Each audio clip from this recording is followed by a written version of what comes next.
This is CMA Afsal Alungal here. Video start ചെയ്യുന്നതിന് മുമ്പ് video like ചെയ്യുക. നിങ്ങൾ ആദ്യമായിട്ടാണ് ചാനൽ കാണുന്നതെങ്കിൽ ചാനൽ സബ്സ്ക്രൈബ് ചെയ്യാം. അപ്പോൾ നമുക്കറിയാം ഡിസംബർ 2025 എക്സാം കഴിഞ്ഞു. എക്സാമിൻ്റെ ഒരു ഫീഡ്ബാക്ക് എന്ന് പറയുന്നത് എബോവ് ആവറേജ് എക്സാം ആയിരുന്നു. ഒന്നോ രണ്ടോ പേപ്പറുകളാണ് കുറച്ച് ടഫായത്. ബാക്കിയുള്ള ഒട്ടുമിക്ക എല്ലാ പേപ്പറുകളും ഒരു ആവറേജ് പേപ്പർ എന്നുള്ള രീതിയിലായിരുന്നു ഗ്രൂപ്പുകളിൽ ഞാൻ പോൾ ഇട്ടപ്പോഴൊക്കെ ക്വസ്റ്റ്യൻ പേപ്പർ കണ്ടപ്പോഴും എനിക്ക് തോന്നിയത്. അപ്പോൾ നമുക്ക് റിസൾട്ട് സാധാരണ വരുന്ന പോലെ തന്നെ ഒരു ആവറേജ് റിസൾട്ട് ഉണ്ടാവും, കഴിഞ്ഞ അറ്റംപ്റ്റുകളിലൊക്കെ ഉള്ള പോലെ തന്നെ പെർസെൻറ്റേജ് ഉണ്ടാവും എന്നാണ് നമ്മൾ എക്സ്പെക്റ്റ് ചെയ്യുന്നത്. ഞാൻ ഈ വീഡിയോ റെക്കോർഡ് ചെയ്യാനുണ്ടായ കാരണം പല കുട്ടികൾക്കും പറ്റുന്ന ഒരു മിസ്റ്റേക്ക് എന്ന് പറയുന്നത് അവർ റിസൾട്ട് വന്നതിന് ശേഷമേ ഇനി ചിന്തിക്കുകയുള്ളൂ പഠിക്കുന്നതിനെ കുറിച്ച്.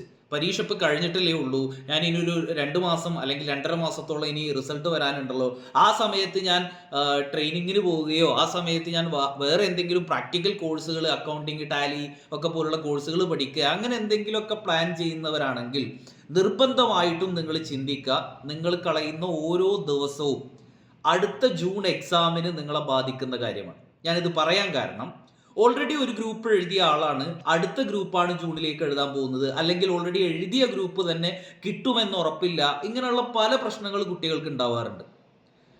അപ്പൊ നിങ്ങൾ എന്ത് ചെയ്യണം? നമ്മൾ ഏർലി സ്റ്റാർട്ട് ചെയ്യണം ജൂണിലേക്കുള്ള പ്രിപ്പറേഷൻ. റിസൾട്ടിന് വെയിറ്റ് ചെയ്യാതെ നമ്മൾ എഴുതിയ ഗ്രൂപ്പ് നമുക്ക് ഏകദേശം കിട്ടും, റിസൾട്ട് വന്നാലേ ഉറപ്പിക്കാൻ പറ്റുള്ളൂ എന്നൊരാളാണെങ്കിൽ അടുത്ത ഗ്രൂപ്പ് നിങ്ങൾ നോക്കി തുടങ്ങണം. അതല്ല, എഴുതിയ ഗ്രൂപ്പ് തന്നെ നിങ്ങൾക്ക് കിട്ടൂല, ഒരു ഉറപ്പില്ല, എന്തായാലും ഫെയിൽ ആവാനാണ് സാധ്യത കൂടുതൽ എന്നാണ് നിങ്ങൾ വിചാരിക്കുന്നതെങ്കിൽ അപ്പോഴും നിങ്ങൾ എന്ത് ചെയ്യണം? ആ ഗ്രൂപ്പ് പ്രിപ്പയർ ചെയ്ത് തുടങ്ങണം. ഞാനിത് പറയാൻ കാരണം റിസൾട്ട് നമുക്ക് ഏകദേശം ഫെബ്രുവരി 21, 22 ആ റേഞ്ചിനൊക്കെയാണ് നമുക്ക് നോർമലി റിസൾട്ടുകൾ വരാറുള്ളത്. അത് വന്നു കഴിഞ്ഞാൽ നമുക്ക് മാർച്ച്, ഏപ്രിൽ, മെയ്, ജൂൺ 10 ആ റേഞ്ചിലായിരിക്കും എക്സാം ഉണ്ടാവുക. അപ്പോൾ ഒരു 3 മാസം മാത്രമാണ്, അല്ലെങ്കിൽ ഒരു 3.5 മാസം മാത്രമാണ് റിസൾട്ട് വന്നതിന് ശേഷം നമ്മുടെ മുന്നിലുള്ളത്. നമുക്കറിയാം എന്തുകൊണ്ടാണ് CMA കോഴ്സിൽ ഇത്രയധികം കുട്ടികൾ തോൽക്കുന്നത്. ഒരുപാട് വോള്യം നമുക്ക് പഠിക്കാനുണ്ട്.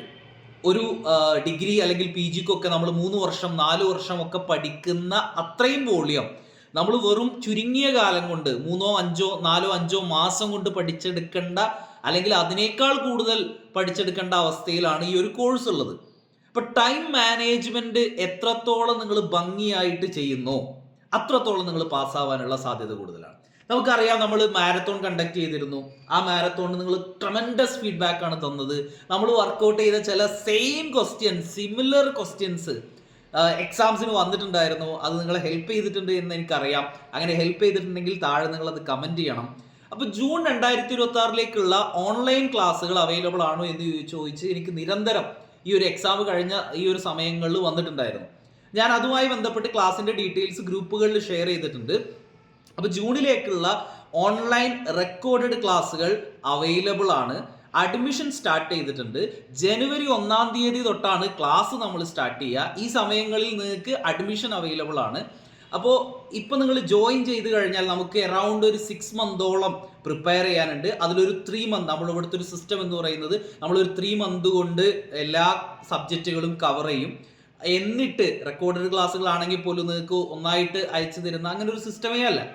അപ്പോൾ 3 മാസം കഴിഞ്ഞിട്ട് നമ്മളൊരു 1 ടൈം അല്ലെങ്കിൽ 2 ടൈം റിവിഷൻ നടത്തും. അതിൻ്റെ ഇടയിൽ നിങ്ങൾക്ക് ചാപ്റ്റർ വൈസ് എക്സാംസ് ഉണ്ടാവും. 100 മാർക്ക് 50 മാർക്ക് എക്സാംസുകളൊക്കെ ഉണ്ടാവും. അപ്പം ഇങ്ങനെയുള്ള എല്ലാ ഡീറ്റെയിൽസും നിങ്ങൾക്ക് അറിയാൻ താല്പര്യമുണ്ട്.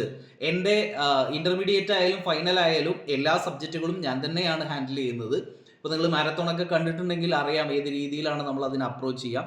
അപ്പോൾ നിങ്ങൾക്ക് question bank, MCQ, theory compilation, class, അതിൻ്റെ നോട്ട്സ്, കാര്യങ്ങൾ എങ്ങനെയാണ് അവൈലബിൾ ആവുക, ഏത് ആപ്പ് വഴിയാണ് അവൈലബിൾ ആവുക, ഇങ്ങനെയുള്ള എല്ലാ ഡീറ്റെയിൽസും നിങ്ങൾക്ക് അവൈലബിൾ ആവും.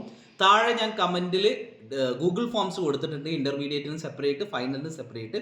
അത് ജസ്റ്റ് നിങ്ങൾ ഫില്ല് ചെയ്താൽ നിങ്ങൾക്ക് ഓഫീസിൽ നിന്ന് എല്ലാ ഡീറ്റെയിൽസും നിങ്ങൾക്ക് നിങ്ങളുടെ വാട്സപ്പിലേക്ക് വരും. അപ്പോൾ അതനുസരിച്ച് നിങ്ങൾക്ക് പ്ലാൻ ചെയ്യാം, ജോയിൻ ചെയ്യണോ വേണ്ടേ എന്ന് തീരുമാനിക്കാം. ഇപ്പോൾ ജൂണിലേക്ക് ഒരു ദിവസം പോലും നമുക്ക് കളയാനില്ല. ജനുവരി 1 തൊട്ട് തന്നെ നമ്മൾ എന്ത് ചെയ്യണം? പഠിച്ചു തുടങ്ങണം. റിസൾട്ട് വരുമ്പോഴേക്ക് അറൗണ്ട് ഒരു 60 to 70% നമ്മുടെ സിലബസ്, അറൗണ്ട് 50 എങ്കിലും മിനിമം കഴിയുന്ന രീതിയിൽ എക്സാംസ് കണ്ടക്ട് ചെയ്ത് അത് പഠിച്ച് തീരണം. അങ്ങനെയെങ്കിൽ മാത്രമേ നമുക്ക് പിന്നീടുള്ള സമയങ്ങൾ എന്ത് ചെയ്യാവുള്ളൂ, ഷെഡ്യൂൾ ചെയ്തിട്ട് പ്രോപ്പറായിട്ട് പോയി പരീക്ഷ എഴുതാൻ പറ്റുള്ളൂ. ഇല്ലെങ്കിൽ എന്താ സംഭവിക്കുക, അവസാന സമയത്ത് നമ്മൾ ഒരുപാട് ഒരു ലോഡ് പഠിക്കാനുണ്ട്, എവിടെ എത്തിയിട്ടില്ല, ഇനിയിപ്പോൾ അടുത്ത അറ്റംപ്റ്റ് നോക്കാം, ഇത് പഠിച്ചാൽ കിട്ടൂല, ഞാൻ 2 ഗ്രൂപ്പിന് പ്ലാൻ ചെയ്തതാണ്, ഇനി ഒരു ഗ്രൂപ്പേ പഠിക്കാനുള്ളൂ, ഇങ്ങനെയുള്ള പല പ്രശ്നങ്ങൾ വരാനുണ്ട്. അത് ഒഴിവാവാൻ വേണ്ടിയിട്ടാണ് ഇപ്പോഴേ തുടങ്ങാൻ പറയുന്നത്. ഇപ്പം നിങ്ങൾ തുടങ്ങുകയാണെങ്കിൽ, എൻ്റെ കൂടെ നിങ്ങൾ തുടങ്ങുകയാണെങ്കിൽ, നിങ്ങളെ കൂടെ ഞാൻ റിസൾട്ട് വന്ന് നിങ്ങൾ പാസ്സാവുന്നത് വരെ 100% സപ്പോർട്ട് ഞാൻ ചെയ്തു തരും. അപ്പോൾ ഇപ്പോൾ തുടങ്ങുകയാണെങ്കിൽ നമുക്ക് ഈസി ആയിട്ട് ബോത്ത് ഗ്രൂപ്പ് തന്നെ പാസ്സാവാനുള്ള സമയമുണ്ട്. അപ്പോൾ ഡിസ്ക്രിപ്ഷൻ ബോക്സിലും ഫസ്റ്റ് കമൻറ്റിലും ഗൂഗിൾ ഫോമുകൾ കൊടുത്തിട്ടുണ്ട്, അത് ഫില്ല് ചെയ്യുക, വീഡിയോ ലൈക്ക് ചെയ്യുക, കൂടുതൽ CMA സ്റ്റുഡൻസിലേക്ക് ഷെയർ ചെയ്യുക. പരീക്ഷ എഴുതിയവർക്ക് നിങ്ങൾക്ക് ഓൾ ദ വെരി ബെസ്റ്റ്, നന്നായി വരട്ടെ നമ്മുടെ റിസൾട്ട്. മാരത്തോൺ നിങ്ങൾക്ക് ഉപകാരപ്പെട്ടിട്ടുണ്ടെങ്കിൽ അതിനെക്കുറിച്ച് താഴെ കമൻറ്റ് ചെയ്യാം. Okay, all the very best.